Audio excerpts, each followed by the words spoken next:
Wonderful to meet you. Thank you for taking a minute out today. I Yeah, appreciate it. absolutely. Likewise. So before we get into your work, I want to know this. 5 years ago, one of the momentous things that happened to all of us on the planet was this pandemic.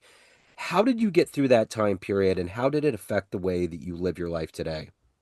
Yeah, so I mean, we got through that time period. Obviously, we got closer with the family themselves. We happen to have some warehouse space in North Kansas City at the time, where I had just finished it out. It had a couple batting cages, basketball court, pickleball court, golf simulator. It had a kitchen, some lounge area. So it was something that we were going to open up as kind of like a social club experience. And when the world got shut down, that was huge for us to have from a family perspective, from the kids' perspective, especially having four kids. It kept my wife sane, got the kids out of the house. They were able to run around in there, do activities, but it really just brought us closer together. That from a personal perspective, and then from a professional perspective, own and operate several different businesses. It allowed me to refocus and really restructure all of my debt because we didn't. There was so much uncertainty that from the real estate side. I pulled some cash out, did some cash out refis, restructured my debt, so put them on new terms. 5 year, 20-year amortization. So I re-amortized new payoffs at the 5 year balloons, and it really got us in a better position for when we did come out of the pandemic. We were cash heavy where a lot of people weren't. Our tenants ended up, making it through with all of the EIDL, the PPP, all of the incentives that the government gave them. So I was more concerned from the real estate side that all these tenants were going to fail. But then through the stimulus packages, we ended up better on the back end than we did going in. So if you had to break down what you do on a daily basis to a bunch of kids, say 12-year-olds at career day at an elementary school, and one of the kids is like, "Hey, what do you do for a living?" How do you explain? Whatever it takes. No, I would tell them I'm a serial entrepreneur. So first and foremost, I lead people. And that's really the message that I convey to my kids, and the message that I convey to the baseball teams that I coach is I'm a leader. I'm a delegator. I empower. I grow, and really on a daily basis, I'm trying to get better, and I'm trying to make my teams better. And through that, through the growth and through the leadership, the revenues and the profits will come. Yeah. So at 12 years old, what did you want to be? What was your dream job?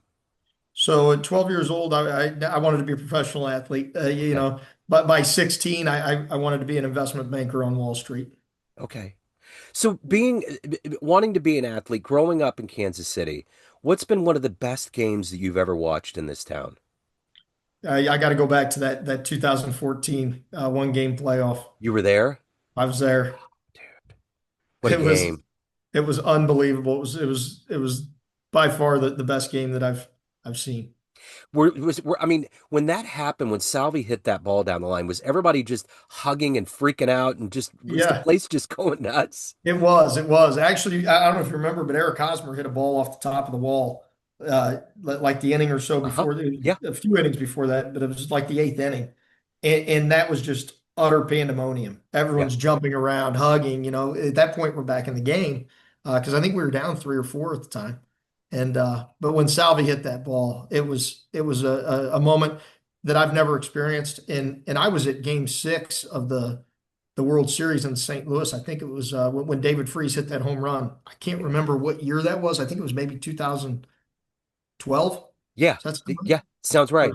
something like that, or And or, that or was maybe it nuts, was dude. maybe it was 2007. I don't remember what it was, but yeah, I was at Game 6 when David Freese Wow. hit that home run, and that was unbelievable. But it didn't have the same, being from Kansas City. Yeah. It didn't have the same feeling and the same meaning. It's funny how those moments, and this can work in the entrepreneurial realm, there's a moment where it changes everything. Like that game changed that dynasty. I don't know that they would have went through 15 and won it all the way if, or even in 14 getting as close as they did. And then I Right. think about the Chiefs. Like yesterday when we were inside Arrowhead, they were showing all of these clips on a big screen. And I remember that Texan game that we played where we were behind and we all got in that Chiefs mentality for 30 years. We see the ball go to the right of the uprights, or it just didn't work out. We're all getting nervous. And then the magic of Mahomes comes in. And then we're like, all right, good, we got it. And then it was just kind of that turning point, you know? I remember that game. We were down by like 20, Yeah, and I think we ended up scoring 50 points, yeah, yeah. 56 or something. Yeah. It was incredible. And It it's was. just like that game when Salvi did that. Like we were all thinking we barely got in. They celebrated in Chicago. And we're Wow. like, okay, this is just going to be fun. We're just going to Yeah. have a wild card game. And then it turned into this pandemonium, this whole thing. So it was cool for And sure. then that book, have you ever read that book, The Day the World Turned Royal Blue? No, who wrote Well, it? I forgot who it was, but it's a kid's book about it. And Okay. I read it to my boys for the last, 7 years. That's cool. I'll have to pick it up because my Yeah. son would love that. So let me ask you this. What were the foundational elements that were planted into you as a kid that made you get into real estate, being an entrepreneur, and having this confidence to be successful? Yeah, so I mean, my dad really instilled, I'm Italian American. My dad and my family really instilled values in me, hardworking values, leadership values. My dad was in the restaurant business, so I saw how hard he worked, and that restaurant industry is not easy. And he scaled, and he had setbacks. He had uh, three fires at his restaurants. He had losses, underinsured. He was undercapitalized, but he kept showing resilience and grit through it all. Overcoming adversity. So just him leading by example and showing me how to do those things was imperative to my growth and wanting to be a leader, wanting to build things, grow things, scale things. And I learned a lot from him, from his positive attributes, but also the mistakes that he made by being underinsured and undercapitalized, and trying to protect his brand's integrity through multiple locations was an impossibility for a single person entrepreneur. He could never get the management in place that he needed due to the capital restraints. Yeah. And so I learned a lot through his shortcomings as well. What was the first piece of property that you sold or what was involved with that was a huge game changer for you that made you think I made the right choice? Yeah, the first piece of property that there was a deal that I'll never forget, just because everyone in my office, it was an internal. I was with a company, LS Commercial Real Estate out south, and it was an internal property that the ownership of the company owned this asset. It was down off Southwest Boulevard. And every agent in the office had tried to sell this and hadn't been able to sell it. And then I ended up coming in, first year in the industry, and I ended up getting a deal done with this woman named Mia Jameson. And I'll never forget it. It was one of the hardest negotiations I'd ever done. Koreans are very tough, stringent negotiators, and then they try to retrade and they do certain things. And I got that thing to the finish line. And I just remember it was close to $1 million deal. It was one of the very first deals that I did. And and I just remember being very proud of myself that no one else was able to get that thing to the finish line, and I did. That's awesome. You know, the other thing about real estate is that buying a house or buying a piece of property is a seminal event in anybody's life. What was the first property that you bought personally for yourself where you felt that kind of butterflies and you loved it? Yeah, yeah. So I bought a building at 3408 Independence Avenue. It was an old veterinarian clinic. It was Yeah. about 2,400 square feet. It was in the urban core at the time. I was working for Victor Ross Commercial Real Estate that was based down on Independence Avenue, and I would drive by this thing, 5 times a day. And I was like, someone needs to do something with this, redevelop it. And I took a loan from a family friend. It's 2011 at the time. So I didn't have, the credit. I had to go borrow the money from a family friend. I bought it for 88,000, put another roughly 30 in it. So I had about 120 in this project, leased it to Cricket Wireless. And that was a pretty gratifying, redevelopment for me, small scale. And I ended up selling it shortly thereafter, but it was important for me because I put the work in to find the ownership. It wasn't on the market. So I found the guy was out of Arkansas, negotiated the deal, managed the construction. So it was my first redevelopment project. Uh, Stabilized it and then sold it. Made a pretty good chunk. I think I made about 45,000 on the flip, so it was pretty Wow. good. And it was one that was important for me. So you know what I did years later when I had the ability and I didn't necessarily need to keep turning the capital. I went and bought it back. So Wow. that property's in my portfolio now. That's very cool. So my dad was born in Brooklyn, and raised in Long Island. He was full-blooded Italian. So when he came to Kansas City to join the Air Force and fell in love, and here we are. But he always used to, he just sought out the good olives, the cannoli, the meats, all of that. And when you said Independence Avenue, I used to go on pilgrimages to Shemaikas there on the avenue. Yeah. And man, Yeah. that was the place. That was the palace. I always remember the. I mean, everything changed about him when he walked in there. It was like he found his food heaven. Yep. So, So Shemaiah's reopened in North Kansas City. did they really? Yeah, a few years ago. So my real estate office is in Northtown, Yeah. and I used to walk there when I would office at the real estate office. I would walk there. They opened probably 4 years ago. The, Wow. the deli, yeah, they've got the Italian deli and everything. I You got to need to go go in there. check it out. Yeah, I do. My dad he was his car salesman. He used to sell cars over there off Yeah, Burlington in North Kansas yeah. City. So Oh yeah, it's all full circle, man. it is. So let me ask you this: you'd mentioned your father, but at the end of the day, who's been that consistent inspiration for you to become who you are in life? Yeah, I mean, my grandfather, my father, my uncle is who got me my start in commercial real estate. They've all been very influential. Some of my baseball coaches been very influential, and they were all entrepreneurs. They were all hard workers, and I think but now it's become more than that. What's gotten me to where I am today is really the thought of legacy and what I want to leave behind. I could do all of these things and everyone could make as much money as they can, but at the end of the day, it's not what you take or it's what you leave behind, and it's not just leaving behind money. My dad went through a battle with cancer.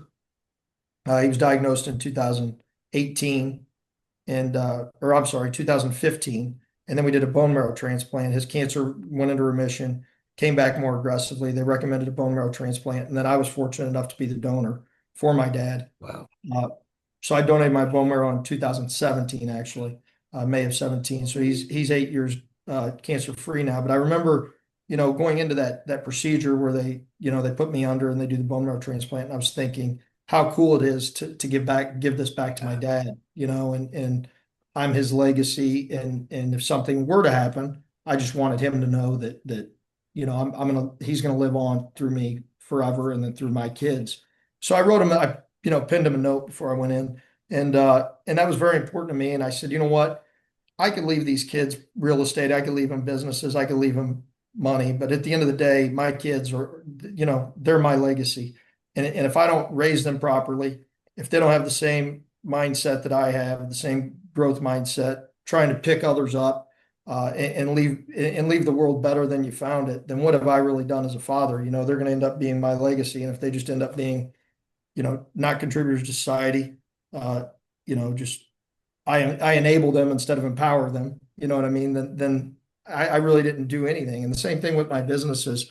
I have over 800 employees, and to be able to empower, delegate, and elevate those people and make them better so that then they make their teams better. That's what really got me to where I am today and really keeps me going in that direction. It's giving back, leaving more behind than what was imaginable 10, 15, 20 years ago. that's incredible. That has to just feel so good to be able to give back to your own father to do that because that's a big deal. Oh yeah, it was awesome, and it's still awesome. I mean, Yeah. to see him come to the games and help coach sometimes on the little league teams. That's cool, man. So, Yeah. there's something to be said about longevity and integrity and keeping yourself in the game consistently. What gets you up every day? What allows you to do this job at a high level and to take care of your soul and your family as well? Yeah, I mean, there's two things for me every day. Affirmations in the morning, self-reflection in the evening. So I do that every day. In between there, I'm just trying to get better, just become the better version of myself. Mistakes are going to happen, failures are going to happen, but they don't define you. So just having that right mindset and just trying to trying to focus on being better every day and improvement, constant improvement gets me up every day, and that's what keeps me going. Is trying to be the best version of myself today that I could be, as opposed to what I was yesterday. So, as an entrepreneur, what's the biggest risk that you've taken in your career? So the biggest risk that I've taken has to be the seat that I'm sitting in now. So we invested in the cannabis space in Missouri in 2018 when it first passed for medical purposes. And we invested with a group out of Colorado. Uh, we contributed about 20 plus $1 million, mainly friends and family. But that investment came from Missouri friends, family, mainly myself and another partner of mine, business partner. Well, things weren't going how we thought they were going to go. we didn't agree with a lot of the management structure. They wanted to sell only their branded products through our retail stores, despite our retail being finished, ready to open, commenced by the state. We wanted to be first to market so that we could create an establishment, create a loyalty for the consumer, even if we weren't selling our products. Uh, we faced numerous capital calls, and eventually I just said, listen, we're going to buy you out or you're going to buy us out. And they said, okay, we'll buy us out. So, we really had never been in operations of the cannabis. This was supposed to be mailbox money for me, but it was something that I felt like I had enough of a handle on after a year of really diving into the financials, diving into the industry, trying to figure out the good, the bad, and otherwise. Felt like it was something I could do. So I told a buddy of mine, PJ, I said, P, I think I could do this. Let's buy him out. So we doubled down on that investment with no experience, sizable money at risk, and then I became the CEO of the company, and that was in uh, July of 2022, and we were losing pretty substantial money monthly, and then I flipped it by October.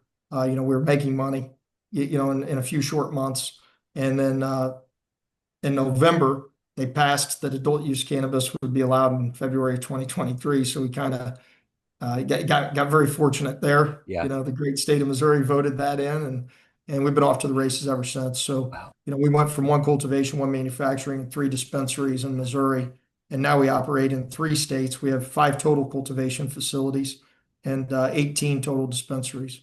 Wow. That's amazing. So, of everything that you've accomplished and evolved to at this point in your life, what are you the proudest of? I would say obviously my family Yeah. is probably first and foremost. I've got, a beautiful wife, four beautiful kids, three boys and a daughter, and that's probably my biggest pride and joy. But from a business perspective, I would say the guy that's running my real estate company right now, with me being in full time in the cannabis space, his name's Nate Prather. Childhood friend of mine, was facing a lot of obstacles, adversity. Was in a pretty dark spot, and he came to me when I was not ready to grow my team, and he said, "Hey, I need some help. I'm in a pretty bad spot. Is there any way that I could come work for you and sell real estate?" And just to see him make the changes, make the commitment, it was the first time I'd actually mentored someone. That was back in like 2011. About the same time, I was kind of branching into my own thing and starting to do some investments myself.